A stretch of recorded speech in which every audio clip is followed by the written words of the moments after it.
Previous లెక్చర్‌లో మనం different font properties in CSS గురించి డిస్కస్ చేసాం. ఈ లెక్చర్‌లో ఈ ఫాంట్ ప్రాపర్టీస్ అన్నిటిని కూడా టైనీ సీడ్ వెబ్‌సైట్‌లో ఇంప్లిమెంట్ చేసి వాటిని ఎలా యూజ్ చేస్తామో చూద్దాం. So, starting with font family. So, font family add చేయడం కోసం మనం ప్రీవియస్ లెక్చర్‌లో గూగుల్ ఫాంట్స్‌ని యూజ్ చేసాం.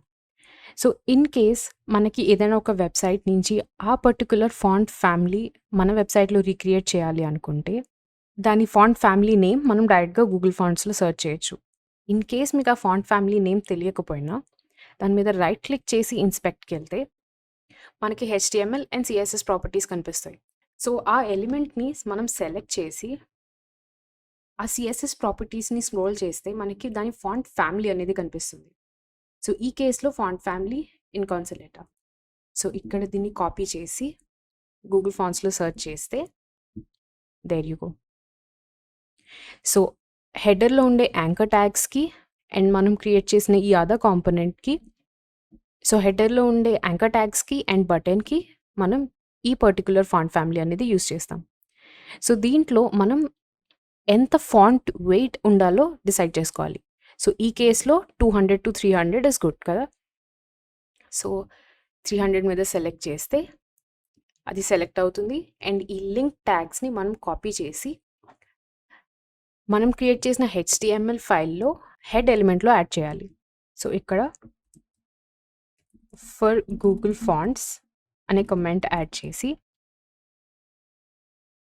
కంట్రోల్-వి అండ్ ఫార్మాట్ డాక్యుమెంట్. నెక్స్ట్ ఈ సీఎస్ఎస్ రూల్‌ని సీఎస్ఎస్ ఫైల్‌లో స్టార్టింగ్‌లో పేస్ట్ చేసుకొని కమెంట్ చేసి ఉంచుకుందాం. ఎవ్రీ టైమ్ మనం ఒక ఎలిమెంట్‌కి ఫాంట్ ఫ్యామిలీ యాడ్ చేయడానికి గూగుల్ ఫాంట్స్ వెబ్‌సైట్ ఓపెన్ చేయకుండా మన సీఎస్ఎస్ ఫైల్‌లోనే స్టార్టింగ్‌లో ఫాంట్ ఫ్యామిలీని కాపీ పేస్ట్ చేసుకోవచ్చు. సో, ఇప్పుడు హెడర్‌లో ఉండే యాంకర్ ట్యాగ్స్‌కి ఈ ఫాంట్ ఫ్యామిలీని యాడ్ చేద్దాం. సో, ఇది మనం రన్ చేస్తున్న tinyseed.html file. So, header anchor tags, header nav anchor tags మనం ఆల్రెడీ వాటికి సర్టెన్ ప్యాడింగ్ అండ్ కలర్‌ని ప్రొవైడ్ చేసాం. దీంట్లోనే మనం ఆ ఫాంట్ ఫ్యామిలీని కాపీ పేస్ట్ చేసుకోవచ్చు. సో, ఆల్రెడీ వీళ్ళు అక్కడ ఒక ఆల్టర్‌నేటివ్ ఫాంట్ ఫ్యామిలీ అనేది ప్రొవైడ్ చేశారు which is monospace. Inconsolata in case user బ్రౌజర్‌లో వర్క్ అవ్వకపోతే మోనోస్పేస్ ఆటోమేటిక్‌గా అప్లై అవుతుంది. సో, ఇప్పుడు అవుట్‌పుట్ చెక్ చేస్తే there you go. Close to this కదా! నౌ సేమ్ ఫాంట్ ఫ్యామిలీ బటన్‌కి కూడా యాడ్ చేద్దాం. Learn more button, font family. There you go. So, font family first. ఈ కాంపోనెంట్ కూడా ఫాంట్ ఫ్యామిలీస్ యాడ్ చేసి తర్వాత నెక్స్ట్ ఫాంట్ ప్రాపర్టీకెళ్దాం. సో, దీనికి ఫాంట్ ప్రాపర్టీస్ యాడ్ చేయడం కోసం సో, ఈ అన్‌ఆర్డర్డ్ లిస్ట్ ఏదైతే ఉందో దానికి అండ్ ఈ పారాగ్రాఫ్ ట్యాగ్‌కి ఈ ఫాంట్ ఫ్యామిలీ మాంట్సెరాట్.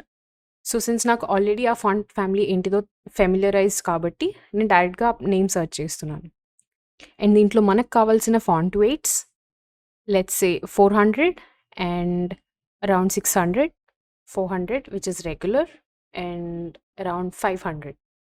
సో, ఇప్పుడు ఈ లింక్ ట్యాగ్స్‌ని కాపీ చేసి మీరిక్కడ అబ్జర్వ్ చేస్తే మనం ఇంతకుముందు యూజ్ చేసిన ఇన్‌కాన్సొలేటాకి ఇవి యాడ్ అయ్యాయి.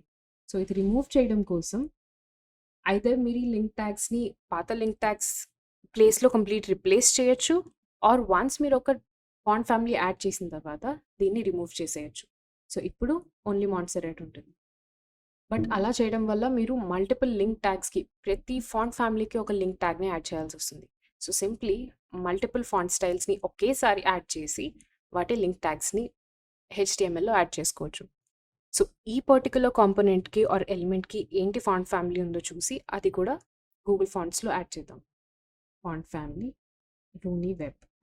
సో, రూనీ సో, సిన్స్ ఆ పర్టిక్యులర్ ఫాంట్ ఫ్యామిలీ గూగుల్ ఫాంట్స్‌లో అవైలబుల్ లేదు కాబట్టి ఐదర్ మీరు దానికి సంథింగ్ సిమిలర్ యూజ్ చేసుకోవచ్చు or any other font family like let's say Poppins or this one. So, దీంట్లో మనకి డిఫరెంట్ ఫాంట్ వెయిట్స్ యాడ్ చేయాలి. One is for normal text and then bolder text. Okay. 2 font weights add చేయాలి కాబట్టి 300 straight and 300 italic and also 500. So, ఈ particular link ట్యాగ్స్లో ఇప్పుడు మనం Inconsolata, Montserrat and Poppins 3 font families add చేసాం కాబట్టి simply వీటిని కాపీ పేస్ట్ చేసి ప్రీవియస్ లింక్స్ని రిప్లేస్ చేయొచ్చు. And format document, there you go. Now ఇక్కడ ఉన్న సిఎస్ఎస్ ఫ్యామిలీస్ అన్నిటినీ కాపీ చేసి మన సిఎస్ఎస్ ఫైల్లో స్టార్టింగ్లో పేస్ట్ చేసుకుంటే, సో ఇప్పుడు మీరు ఏ ఎలిమెంట్కి ఏ ఫాంట్ ఫ్యామిలీ కావాలో అది డైరెక్ట్గా ఇక్కడ నుంచి కాపీ పేస్ట్ చేసుకోవచ్చు. సో ఆల్రెడీ ఇన్కాన్సొలేటా మనం యాడ్ చేసాం.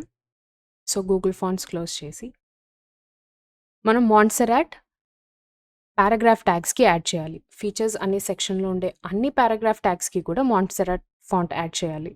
సో ఫీచర్స్ కంటెంట్ సెక్షన్, దీంట్లో ఫాంట్ ఫ్యామిలీ మాంట్సెరాట్. సో ఇది కంప్లీట్ అన్ఆర్డర్డ్ లిస్ట్కి ఈ ఫాంట్ ఫ్యామిలీ అనేది అప్లై చేస్తుంది. అపార్ట్ ఫ్రమ్ దాట్ లాస్ట్లో ఉండే ఒక్క పారాగ్రాఫ్ లైన్కి కూడా మనం ఈ ఫాంట్ ఫ్యామిలీ అనేది అప్లై చేయాలి. సో ఇప్పుడు అవుట్పుట్ చెక్ చేస్తే there you go.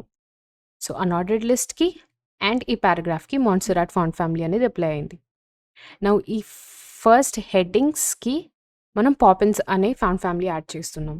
So font family Poppins copy, H3 ఎక్కడైతే యాడ్ చేసామో, సిన్స్ దీంట్లో మనం 2 ఎలిమెంట్స్కి కంబైన్డ్ సిఎస్ఎస్ ప్రాపర్టీ ప్రొవైడ్ చేసాం కాబట్టి మనం దీంట్లో ఫాంట్ ఫ్యామిలీ అనేది యాడ్ చేయలేం. అది అప్పుడు లిస్ట్ ఐటమ్స్కి కూడా యాడ్ అవుతుంది. సో మళ్ళీ సెపరేట్గా ఫీచర్స్ కంటెంట్ సెక్షన్ H3కి ఫాంట్ ఫ్యామిలీ అనేది అప్లై చేయాలి. ఇప్పుడు అవుట్పుట్ చెక్ చేస్తే దేర్ యూ గో. సో మనం ఫాంట్ ఫ్యామిలీస్ యాడ్ చేసాం. Next font property font size. So మీరు హెడర్ ట్యాగ్లో చూస్తే already font size close to the output ఉన్నాయి. సో మనకి రిక్వైర్డ్ యూఐ ఇది, మనం క్రియేట్ చేసిన యూఐ ఇది. సో ఆల్మోస్ట్ క్లోజ్ ఉన్నాయి. సో మనం యాంకర్ ట్యాగ్స్లో ఉండే వాటికి ఫాంట్ సైజ్ అనేది చేంజ్ చేయట్లేదు. బట్ బటన్లో ఉండేది కూడా మనకి సేమ్ ఉంది. So we don't need to change that. వెరాజ్ ఈ పర్టికులర్ కాంపోనెంట్లో చూస్తే మనకి ఫాంట్ సైజ్లో చాలా డిఫరెన్స్ కనిపిస్తుంది, as you can see. So first of all మనం H3 ట్యాగ్స్ ఎక్కడైతే యాడ్ చేసామో వాటన్నిటినీ కూడా మనం H1 ట్యాగ్స్తో రిప్లేస్ చేద్దాం.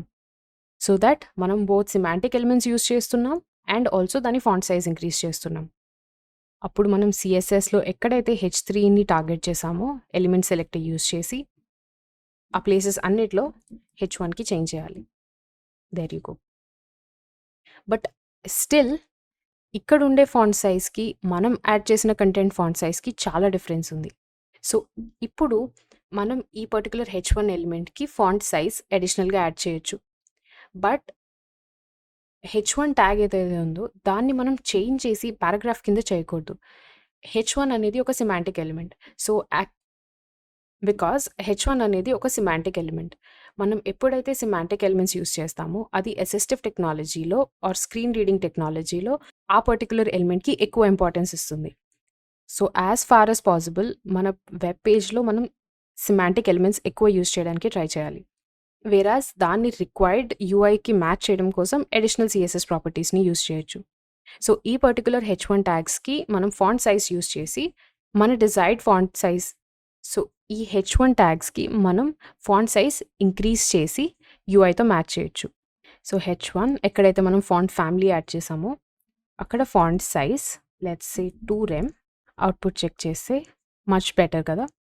సో ఇక్కడ మీరు అబ్జర్వ్ చేస్తే మనం ప్రొవైడ్ చేసిన ప్యాడింగ్ అనేది సఫిషియెంట్ కాదు. సో దాని వాల్యూ ఇంక్రీజ్ చేసి సో సిఎస్ఎస్లో ఆ ప్యాడింగ్ వాల్యూ అనేది ఇంక్రీజ్ చేద్దాం.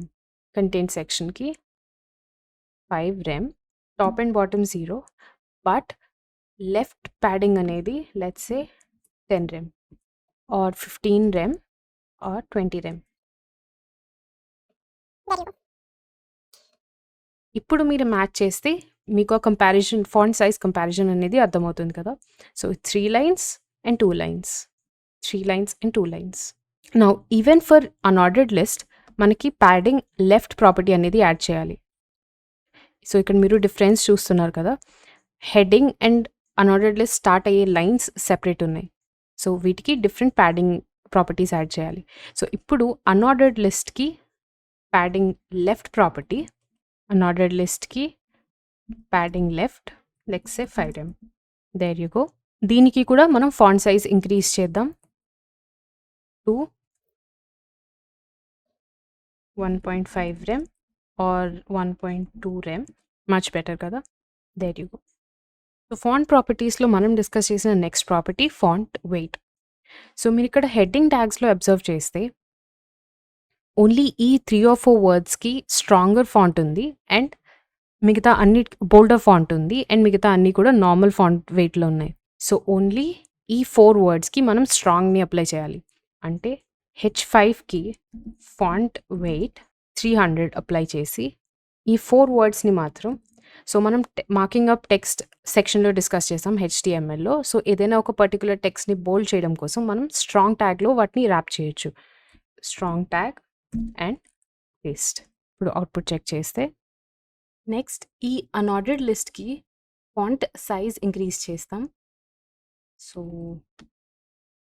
Around 1.2 rem is fine. So ఇప్పుడు రెండు కంపేర్ చేసి చూస్తే much better, right? There you go. So this is font size property. Next font property మనం డిస్కస్ చేసింది ఫాంట్ వెయిట్. అంటే ఎలిమెంట్లో ఉండే టెక్స్ట్ థిక్నెస్ ఆర్ బోల్డ్నెస్ని కంట్రోల్ చేయడానికి మనం ఫాంట్ వెయిట్ అనే ప్రాపర్టీని యూజ్ చేస్తాం. సో దానికోసం మనం అబ్జర్వ్ చేస్తే హెడర్లో మనకి ఎక్కడా కూడా ఫాంట్ వెయిట్ ఇంక్రీజ్ చేయలేదు. Like you can see here. So మనం ఎలా అయితే ఫాంట్ యాడ్ చేసామో సేమ్ ఫాంట్ మనకి డిజైర్డ్ యూఐలో కూడా ఉంది. సో దాన్ని మనం చేంజ్ చేయాల్సిన అవసరం లేదు. ఈ కాంపోనెంట్లో మాత్రం మీరు ఇక్కడ హెడ్డింగ్లో అబ్జర్వ్ చేస్తే year long remote accelerator words మాత్రమే బోల్డ్లో ఉన్నాయి. రిమైనింగ్ ఎవ్రీథింగ్ నార్మల్ టెక్స్ట్లో ఉంది, ఈవెన్ ఈ పార్ట్ ఆఫ్ ద హెడ్డింగ్లో. సో ఓన్లీ ఈ 4 వర్డ్స్ని మనం స్ట్రాంగ్ ట్యాగ్ యూజ్ చేసి, అంటే మనం HTMLలో మార్కింగ్ అప్ టెక్స్ట్ అనే సెక్షన్లో డిఫరెంట్ టెక్స్ట్ ఫార్మాటింగ్ ట్యాగ్స్ గురించి డిస్కస్ చేసాం. సో ఈ 4 వర్డ్స్ని మనం స్ట్రాంగ్ ట్యాగ్లో ర్యాప్ చేస్తే రిమైనింగ్ హెడ్డింగ్ ట్యాగ్ మొత్తం నార్మల్ టెక్స్ట్ ఉంటుంది. ఓన్లీ ఈ 4 వర్డ్స్ మాత్రం బోల్డ్ టెక్స్ట్ ఉంటాయి. ఆల్సో హెడ్డింగ్ 5 యాడ్ చేసి మనం ఏవైతే యూఎల్లో హెడ్డింగ్స్ యాడ్ చేసామో వాటికి కూడా మనం font size and font weight increase చేయాలి. సో ఫస్ట్ దీంతో స్టార్ట్ చేద్దాం. సో ఇక్కడ స్ట్రాంగ్ ట్యాగ్ యాడ్ చేసాం. బట్ మీరు అబ్జర్వ్ చేస్తే ఇయర్ లాంగ్ రిమోట్ యాక్సెలరేటర్ అనేది మనం స్ట్రాంగ్ ట్యాగ్లో యాడ్ చేసినా కూడా చేయకపోయినా కూడా మనకి అవుట్పుట్లో ఎక్కువ డిఫరెన్స్ కనిపించదు. ఎందుకంటే మనం ఎప్పుడైతే పాపిన్స్ అనే ఆ ఫాంట్ ఫ్యామిలీ యూజ్ చేసామో బై డిఫాల్ట్ మనం 2 ఫాంట్ ఫ్యామిలీస్ తీసుకున్నాం కదా, 300 and 500. అది ఆటోమేటిక్గా 500 అనేది అప్లై అయిపోయింది. సో మొత్తం బోల్డ్ టెక్స్ట్ ఉంది. సో మనం దీనికి ఫాంట్ వెయిట్ చేంజ్ చేస్తే అప్పుడు ఫాంట్ వెయిట్ 300కి చేంజ్ చేస్తే ఇప్పుడు మనకి ఈ 4 లెటర్స్ మాత్రమే ఏవైతే స్ట్రాంగ్ ట్యాగ్లో యాడ్ చేసామో అవి బోల్డ్గా కనిపిస్తాయి. రిమైనింగ్ ఎవ్రీథింగ్ నార్మల్ టెక్స్ట్లా కనిపిస్తుంది. అండ్ దీన్ని మనం EM ట్యాగ్లో యాడ్ చేసాం. సో మనకి ఇటాలిక్స్ ఫామ్ అయ్యాయి. సో ఇది హెడ్డింగ్. నౌ ఈ మెంటర్షిప్, కమ్యూనిటీ అండ్ ఫండింగ్ అనే లిస్ట్ ఐటమ్ లోపల ఉన్న హెడ్డింగ్స్కి font weight and font size change చేద్దాం. సో మాంట్సెరాట్ యాడ్ చేసినప్పుడు మనం 2 ఫాంట్ వెయిట్స్ యాడ్ చేసాం, 400 and 500. సో ఇప్పుడు మనం LIలో ఉన్న హెడ్డింగ్స్ ఏవైతే ఉన్నాయో వాటికి ఆల్రెడీ కొన్ని ప్రాపర్టీస్ యాడ్ చేసాం.